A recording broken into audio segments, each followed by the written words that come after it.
નમસ્કાર મિત્રો, મારી યુટ્યુબ ચેનલ સંજય પટેલમાં આપનું હાર્દિક સ્વાગત છે. મિત્રો, આજે આપણે ધોરણ 6 વિષય છે ગણિત પાઠ્યપુસ્તકનું નામ છે ગણિત પ્રકાશ, તેનું પ્રકરણ 2 જેનો ભાગ 2 જેમાં પ્રવૃત્તિ 2.5 આપેલી છે તેની સંપૂર્ણ સમજ આપણે આ વિડીયોની અંદર મેળવવાના છીએ. મિત્રો, આ પ્રકરણ 2 કુલ આપણે 6 ભાગની અંદર વિડીયો રેકોર્ડ કરવાના છીએ. જો તમે અન્ય ભાગ ના જોયા હોય તો આ વિડીયોના ડિસ્ક્રિપ્શનમાં તેની લિંક આપેલી છે, તેની મદદથી તમે તે વિડીયો જોઈ શકશો. પ્રકરણનું નામ છે રેખાઓ અને ખૂણાઓ. પરંતુ તે પહેલાં જે મિત્રો અમારી ચેનલમાં નવા છે, જેમણે હજુ સુધી અમારી ચેનલને સબસ્ક્રાઇબ નથી કરી, તે અમારી ચેનલને જરૂર સબસ્ક્રાઇબ કરે, વિડીયો લાઇક કરે, શેર કરે અને બેલ નોટિફિકેશન આઇકોન ઓન કરે, જેથી અમારા દરેક નવા વિડીયોની નોટિફિકેશન તમારા મોબાઈલની સ્ક્રીન પર મળી શકે. તો ચાલો શરૂ કરીએ. ભાગ 2 જેમાં પ્રવૃત્તિ 2.5થી શરૂ થાય છે. તેમાં ખૂણો આપેલો છે. તો આ ખૂણો છે તો બે કિરણોના સામાન્ય ઉદ્ભવ બિંદુથી ખૂણો બને છે. એટલે બે કિરણો એટલે કે સામાન્ય ઉદ્ભવ બિંદુ એટલે આ બી, એમાં આ બે કિરણો છે, એક બીડી છે અને બીઈ છે, જેમાં આગળ આ રીતે તીર બનાવવામાં આવે છે. તીર એક સાઈડ હોય તેને કિરણ કહેવાય. ઓકે, અહીં કિરણો બીડી અને બીઈ દ્વારા એક ખૂણો રચાયો છે. અગાઉ મેં તમને આ બીડી અને બીઈ દેખાયું છે તે, જેમાં બી એ સામાન્ય પ્રારંભિક બિંદુ છે. આ બી છે એ સામાન્ય, બંને આના માટે પણ બી છે, આના માટે પણ બી છે, જે તેનું ઉદ્ભવ બિંદુ છે. બિંદુ બીને ખૂણાનું શિરોબિંદુ કહેવાય છે. જે આવું ખૂણો બનાવીએ તેમાં આને શિરોબિંદુ કહેવામાં આવે છે. એકલું જ્યારે આપણે આવું કિરણ દોરતા હતા અને એને બી નામ આપ્યું અને અહીંયા ડી નામ આપ્યું, ત્યારે આ બીને ખાલી ઉદ્ભવ બિંદુ કહેતા હતા. પરંતુ અહીંયા જે ઉદ્ભવ બિંદુ તો છે, પણ કોનું? આનું ઉદ્ભવ બિંદુ બી છે, આનું પણ ઉદ્ભવ બિંદુ બી છે, પણ આ ખૂણા માટે આપણે એને શિરોબિંદુ નામ આપીએ છીએ. કિરણો બીડી અને બીઈને ખૂણાની ભુજાઓ કહેવામાં આવે છે. જે આ છે એ આ એક ભુજા છે અને આ એક બીજી ભુજા છે. આ ભુજા, આ પણ ભુજા અને આ શિરોબિંદુ. આ ખૂણાને આપણે કેવી રીતે નામ આપી શકીએ? આપણે ફક્ત શિરોબિંદુનો ઉપયોગ કરીને ખૂણો બી કહી શકીએ. ફક્ત શિરોબિંદુનો ઉપયોગ કરીએ તો આ ખૂણો બી છે આપણે કહી શકીએ. વધુ સ્પષ્ટતા માટે આપણે ખૂણાને નામ આપવા માટે દરેક ભુજ પરના એક એક બિંદુનો અને શિરોબિંદુનો ઉપયોગ કરીએ છીએ. એટલે કે આ કિસ્સામાં આપણે ખૂણાને ડી બી ઈ એટલે કે આ ડી ત્યાંથી બી ઉપર આવ્યા, ત્યાંથી ઈ ઉપર આવ્યા, ડી થી બી ઉપર, બી થી ઈ ઉપર, અથવા ખૂણો, અથવા બીજી રીતે કહેવું હોય તો ઈ, બી અને ડી તરીકે નામ આપી શકીએ. અહીંયાથી આ રીતે પણ નામ બોલો તો પણ ચાલે, અહીંયાથી ઊંધું નામ બોલો પણ તો પણ ચાલે. ખૂણો ટૂંકમાં વચ્ચે બી છે. અહીંયાથી ફરીને આવીએ તો પણ વચ્ચે બી આવે, આ બાજુથી જઈએ તો પણ વચ્ચે બી આવે. તો વચ્ચે બી આવવો જોઈએ. જો અહીંયા પણ વચ્ચે બી આવે છે, અહીંયા પણ વચ્ચે બી આવે છે. ખૂણો શબ્દને આ રીતે દર્શાવવામાં આવે છે, આવો ખૂણો બનાવવામાં આવે છે. આના જેવો આ ખૂણો છે એટલા માટે આવો ખૂણો, આવા ચિહ્નથી તેને દર્શાવવામાં આવે છે. એટલે કે ખૂણો, આની આગળ ખૂણો આવું ચિહ્ન બનાવી દેવાનું, આની પણ આગળ ખૂણો આવું ચિહ્ન બનાવી દેવાનું. નોંધો કે ખૂણાનું નામ દર્શાવતી વખતે શિરોબિંદુ હંમેશા મધ્ય અક્ષર તરીકે લખાય છે. શિરોબિંદુ આ મેં બી કીધું તો એ હંમેશા મધ્યમાં એટલે વચ્ચોવચ્ચ લખાય છે. ખૂણાને દર્શાવવા માટે આપણે શિરોબિંદુ પર એક નાનો વક્ર કરીએ છીએ. એટલે કે આવો નાનો એક વક્ર અહીંયા પણ કરી શકો, અહીંયા પણ કરી શકો. આ રીતે આવો વક્ર કરીએ છીએ. કોઈ બી જગ્યાએ કરી શકો આવો વક્ર. આ જે છે એ વક્ર કરેલો છે. એટલે કે આ ખૂણાને દર્શાવવા માટે આવો વક્ર બનાવવામાં આવે છે. એ શું કામ વક્ર બનાવવામાં આવે છે? માની લો કે આપણે આ રીતે વધારે ખૂણાઓ બનાવેલા હોય, આ રીતે અહીંયા બિંદુ છે, આ રીતે વધારે ખૂણા બનાવે તો એક ખૂણો આ છે અને બીજો ખૂણો આ છે, એટલા માટે આ વક્ર બનાવવા પડે. નામ આપીએ તો આ ખૂણાનું એક નામ અને આ ખૂણાનું પણ એક નામ, એટલા માટે આવું વક્ર. આ ખબર પડી જાય કે આ આટલા ખૂણાનું માપ છે, અહીંયા આટલા ખૂણાનું માપ છે, એટલા માટે આવું વક્ર બનાવવામાં આવે છે. ફરીથી આ બંને છે એ ભુજાઓ છે, આ તેનું શિરોબિંદુ છે. આ કિરણની પ્રારંભિક સ્થિતિ છે. અહીંયાથી કિરણ આગળ વધી અને અહીંયા આગળ ઊભું રહે છે. એટલે કે આ જે પટ્ટો છે ત્યાંથી આ રીતે આગળ આ રીતે આગળ અહીંયા જઈને ઊભું રહે છે. અહીંયાથી અહીંયા પહોંચ્યું, અહીંયા પહોંચ્યું, અહીંયા પહોંચ્યું. હવે અહીંયા તેનું અંતિમ સ્થિતિ છે. આ તેની અંતિમ સ્થિતિ છે. અહીંયાથી શરૂ કરી વધતું આટલે આવીને ઊભું રહી ગયું છે. ઓકે, માટે આ પ્રારંભિક સ્થિતિ, આ અંતિમ સ્થિતિ, અને આ પરિભ્રમણની માત્રાનું વળાંક આટલો છે તે તેનો વળાંક છે. મિત્રો, આ દરેક વિડીયોનું PDF સ્વરૂપે સોલ્યુશન મેળવવા તમારા મોબાઈલના પ્લે સ્ટોરમાં વિશ્વગુરુ સર્ચ કરી એપ્લિકેશન ઇન્સ્ટોલ કરી શકશો. તદ્દન ફ્રી એપ્લિકેશન છે. કોઈપણ પ્રકારનો ચાર્જ તમારી પાસેથી લેવામાં આવતો નથી. શરૂઆતની સ્ક્રીન આવી જોવા મળશે. તેમાં બધા ધોરણ પર ક્લિક કરી ધોરણ 6 પસંદ કરી વિષય ગણિત પર ક્લિક કરતા વિડીયોના ઓપ્શન પરથી તમે વિડીયો જોઈ શકશો. PDFના ઓપ્શન પરથી તમે PDF સ્વરૂપે સોલ્યુશન મેળવી શકશો. ખૂબ જ સારી એપ છે. એકવાર જરૂર ડાઉનલોડ કરીને જોજો. આગળ વધીએ. વિદ્યાએ હમણાં જ તેનું પુસ્તક ખોલ્યું છે, એટલે કે પુસ્તક લીધું. પુસ્તક તમારે લેવાનું છે. હાથમાં પકડો, હું કહું એટલે તમારે ધીમે ધીમે આ પ્રમાણે ખોલવાનું છે. તો ચાલો આપણે જુદા જુદા સંજોગોમાં તેના દ્વારા પુસ્તકને ખોલવાનું નિરીક્ષણ કરીએ. પુસ્તક તેને હાથમાં લીધું. અહીંયા એ પુસ્તક ટેબલ ઉપર મૂકી દીધેલું છે. એક હાથે આ પકડ્યું, એક હાથે અહીંયા દબાઈ રાખેલું છે. આ બાજુ પુસ્તક ખોલ્યું, અહીંથી ખોલ્યું ને આટલે પહોંચ્યું. ક્યાં સુધી? અહીંયા સુધી ખોલ્યું. તો આ એક ખૂણો બન્યો. માટે આ ભુજા, આ શિરોબિંદુ થયું. આ વચ્ચેનું છે, આ શિરોબિંદુ થયું. ઓકે, હવે અહીંયાથી આ જે પુસ્તક અહીંયા સુધી ખોલ્યું હતું, હવે એને અહીંયા સુધી ખોલ્યું છે. માટે આ રીતે ખૂણો બને છે. માટે એનો આ રીતે વક્ર આ રીતે દર્શાવ્યો છે. આ શિરોબિંદુ છે, આ બંને ભુજાઓ છે. હવે પુસ્તકને આખું ટેબલ ઉપર આખું આ રીતે આડું પાડી દીધું. માટે આ જે છે એનું વક્રબિંદુ થયું. અહીંયાથી શરૂ કરી અને આટલે સુધી એને પહોંચ્યું. એનું શિરોબિંદુ આ થયું. હવે આગળ વધે છે. આ એનું શિરોબિંદુ છે અને આ જે શરૂ થયું હતું એ અહીંયાથી ખોલતા હજુ આટલે સુધી આવ્યા, આમ નીચે સુધી લઈ ગયા. તો આ જે છે એ આ બહારનો ખૂણો થયો. આ બધા છે આ અંદરનો ખૂણો, આ અંદરનો ખૂણો આગળ આવશે ભણવાનું એટલા માટે. આ અંદરનો ખૂણો અથવા બહારનો ખૂણો કહી શકાય. આ છે બહારનો ખૂણો દર્શાવી શકાય.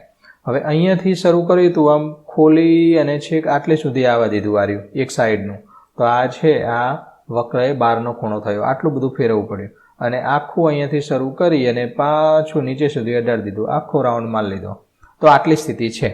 તો શું તમે આ દરેક સ્થિતિમાં ખૂણા બનતા જુઓ છો કે હા, એક આ ખૂણો બન્યો, અહીંયા ખૂણો બન્યો, આ ખૂણો બન્યો, અહીંયા આ ખૂણો, આ અંદરનો ખૂણો અને આ બહારનો ખૂણો, અહીંયા પણ આ એક ખૂણો બન્યો, આ અંદરનો ખૂણો અને આ બહારનો ખૂણો. તો શું તમે તેની ભુજાઓ અને શિરોબિંદુને ચિહ્નિત કરી શકો છો? કયો ખૂણો મોટો છે? મેં અગાઉ જે ચિહ્નિત કર્યું છે તે જ. તો સ્થિતિ 2 ની અંદર આ જે સ્થિતિ 2 છે તેનો ખૂણો છે તે મોટો છે. આ જે ખૂણો છે એ મોટો ખૂણો છે.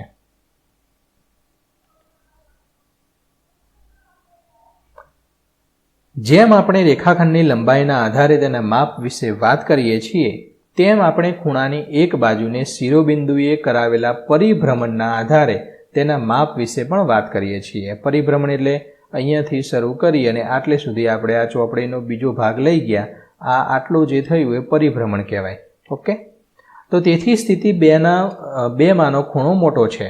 અહીંયાથી શરૂ કરીને આટલે સુધી ગયા છે. માટે આ 2નો જે ખૂણો છે સૌથી મોટો છે. કારણ કે આ સ્થિતિમાં તેને વધુ પરિભ્રમણ કરવાની જરૂર પડે છે.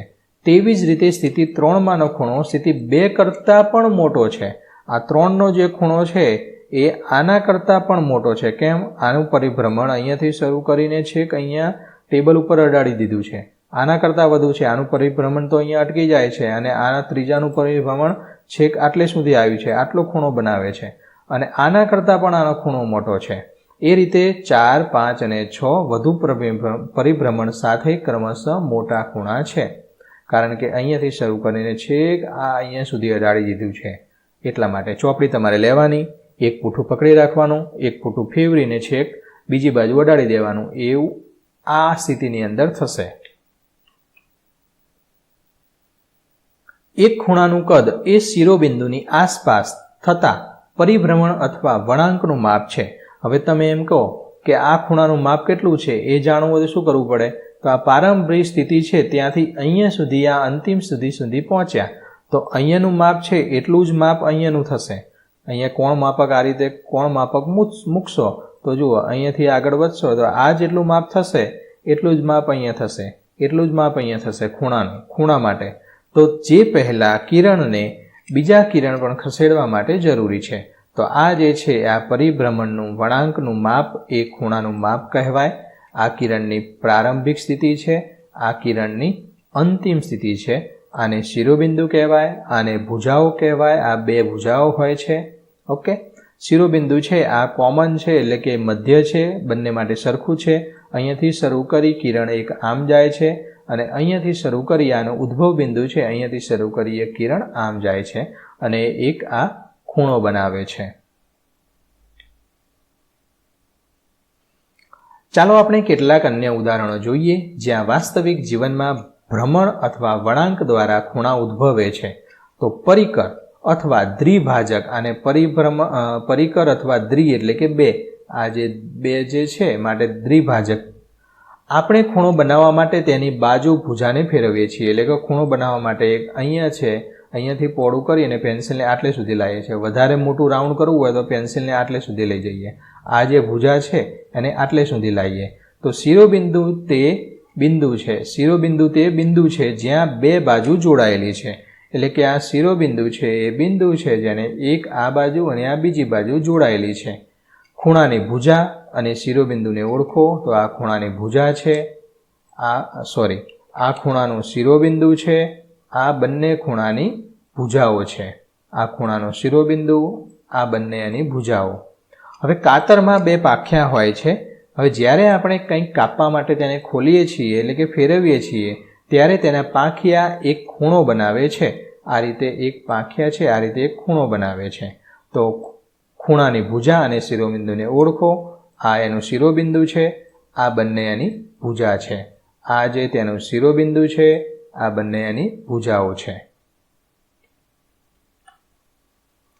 ચશ્મા, પાકીટ અને અન્ય સામાન્ય વસ્તુઓના ચિત્રો જુઓ. તેમની ભુજા અને શિરોબિંદુને ચિહ્નિત કરી તેમાં ખૂણાને ઓળખો. ચશ્માની અંદર આ બંને ભુજાઓ છે, અહીંયા શિરોબિંદુ છે. એટલે કે આ જે ખૂણો આ રીતે બનાવો તો આ કોમન થયું, વચ્ચે મધ્યમાં તો આ શિરોબિંદુ, આ બંને ભુજા થઈ. અહીંયાથી પાછો એક ખૂણો બનાવ્યો તો આ જે ખૂણો બન્યો આ શિરોબિંદુ થયું, આ ભુજા થઈ, આ પણ ભુજા થઈ. પાકીટની વાત કરીએ તો પાકીટની અંદર આ ખૂણો બને છે. આ ખૂણાની અંદર આ વચ્ચેનું જે છે આ શિરોબિંદુ છે, એક આ અને આ બે ભુજાઓ છે. સ્ટેપલરની વાત કરીએ તો સ્ટેપલરની અંદર એક આ ખૂણો બને છે. તો આ ખૂણાની અંદર આ જે છે આ વચ્ચેનું આ શિરોબિંદુ છે, આ બંને ભુજાઓ છે. માચિસની અને આ બોક્સની અંદર માચિસની અંદર આ રીતે એક આ ખૂણો બને છે, માટે આ શિરોબિંદુ અને આ બંને ભુજાઓ. આ બોક્સની અંદર આ રીતે ખૂણો બને છે, માટે આ શિરોબિંદુ અને બે બાજુના પાંખિયાઓ છે તે ભુજાઓ. શું તમે જોઈ શકો છો કે એક ભુજાને બીજી ભુજાની સાપેક્ષ ફેરવવાથી ખૂણા કેવી રીતે બની શકે? તો આપણે જે આગળ સમજીશું. વિચારોને શોધો. શું તમે આપેલા ચિત્રોમાં ખૂણા શોધી શકો છો?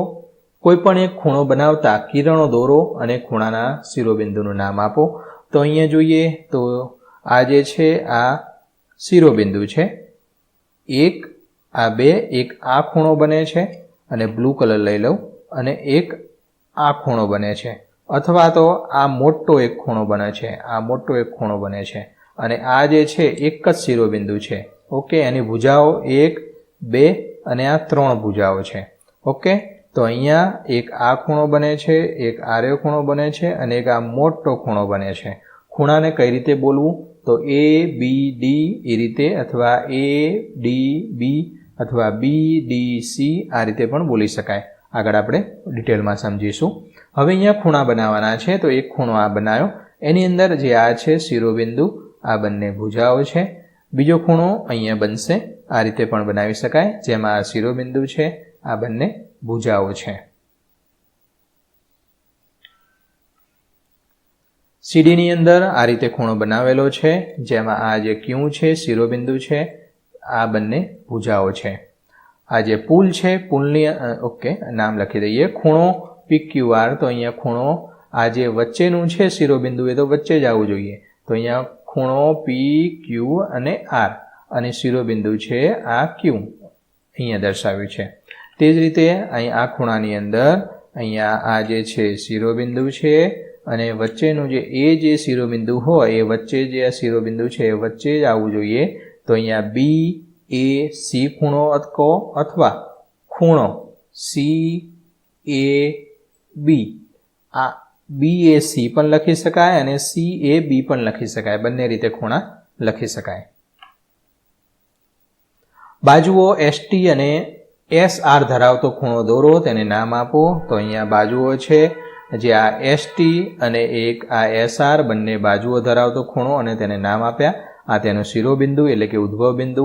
આનું ઉદ્ભવ બિંદુ S અને R કિરણ અને ST પણ કિરણ છે. તેનું ઉદ્ભવ બિંદુ બંનેનું ઉદ્ભવ બિંદુ S છે. માટે ખૂણા માટે આપણે તેને શિરોબિંદુ નામ આપીએ.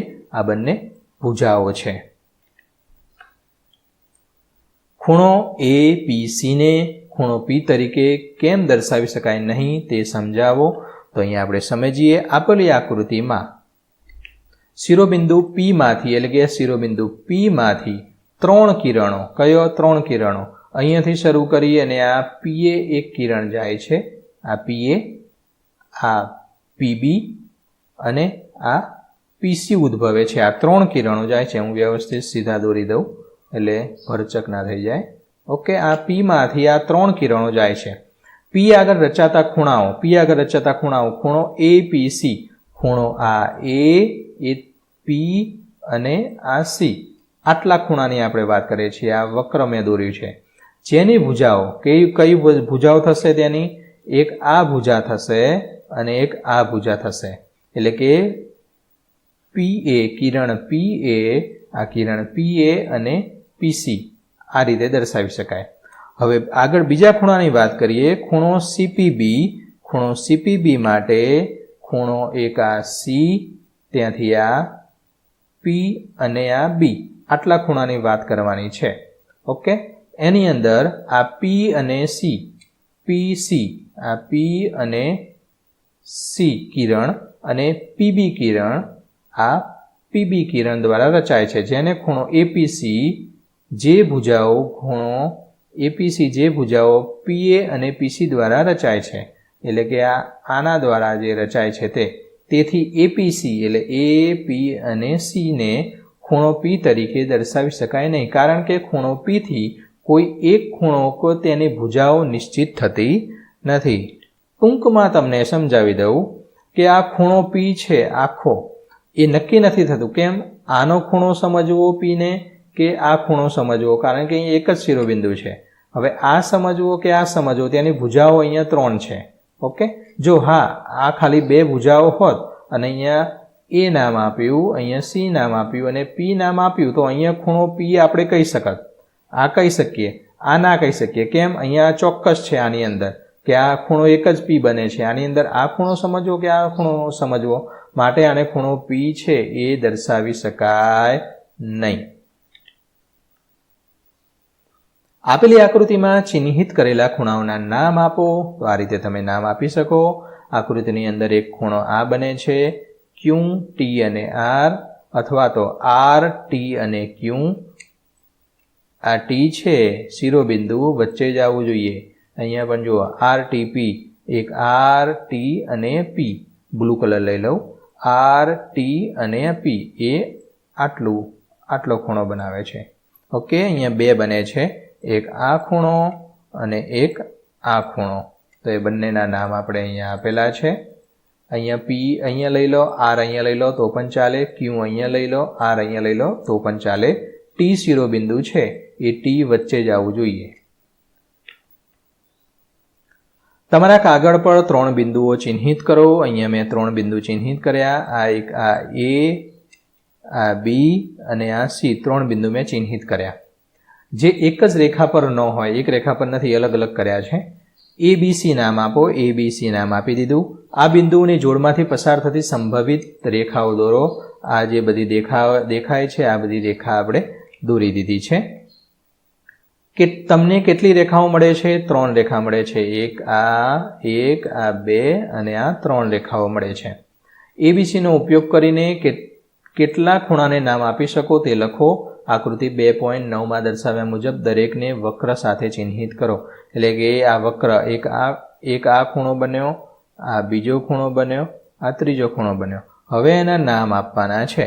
તો અહીંયા 3 રેખા AB એટલે કે એક રેખા આ BC અને આ રેખા AB અને AC મળે છે. આપણને અનુક્રમે આ 1, આ 2 અને આ 3 ખૂણા મળે છે. ત્રણેયના નામ જોઈએ તો ABC વચ્ચેનું B છે, તો વચ્ચે B છે માટે એક ખૂણો આ બનશે. ખૂણો BCA માટે બ્લુ કલર લઈ લઉં છું, BC અને A, તો આ ખૂણો બને છે. અને એક ગ્રીન કલર લઈ લઉં CAB, તો આ CA અને B આ ખૂણો બને છે. ઓકે, આ રીતે એક આ ખૂણો અને આ ખૂણો આવી રીતના 3 ખૂણા બને છે જેના નામ આપણે અહીંયા આપેલા છે. હવે તમારા કાગળ પર 4 બિંદુઓ એવી રીતે ચિહ્નિત કરો. અહીંયા 4 બિંદુ A, B, C અને D અલગ અલગ આપણે 4 બિંદુ એક જ રેખામાં ના આવે એવા દોરી દીધા છે. 3 એક જ રેખા પર ન હોય તેમને ABCD નામ આપો. એટલે કે કોઈ પણ 3 એક જ રેખા પર ના હોવો જોઈએ, આપણે અલગ અલગ જ રાખ્યા છે અને 4 ને ABCD નામ આપી દીધા છે. આ બિંદુઓની જોડમાંથી પસાર થતી સંભવિત રેખાઓ દોરો. બધી જો આ બિંદુમાંથી એક આમ દોરી, અહીંયાથી આમ દોરી, આ બિંદુથી એક આમ દોરી, બધી બાજુ બિંદુઓને જોઈન્ટ કરી દીધા છે. બધી રેખા દોરવાની છે.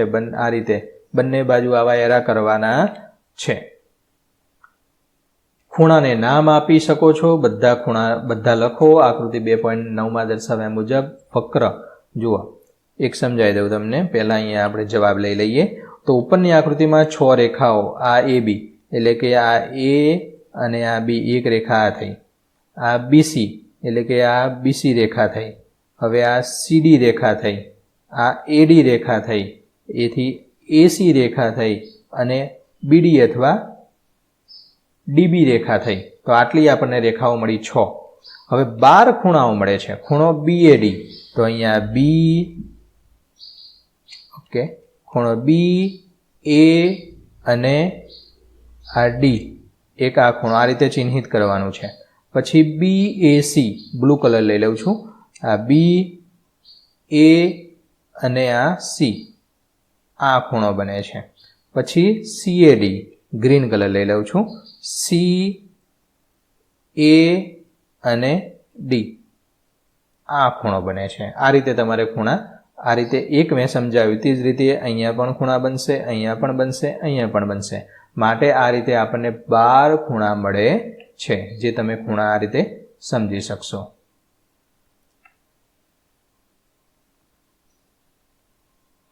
તો મિત્રો, આશા રાખું કે આ વિડીયો છે તેનું સોલ્યુશન તમને સારી રીતે સમજાઈ ગયું હશે.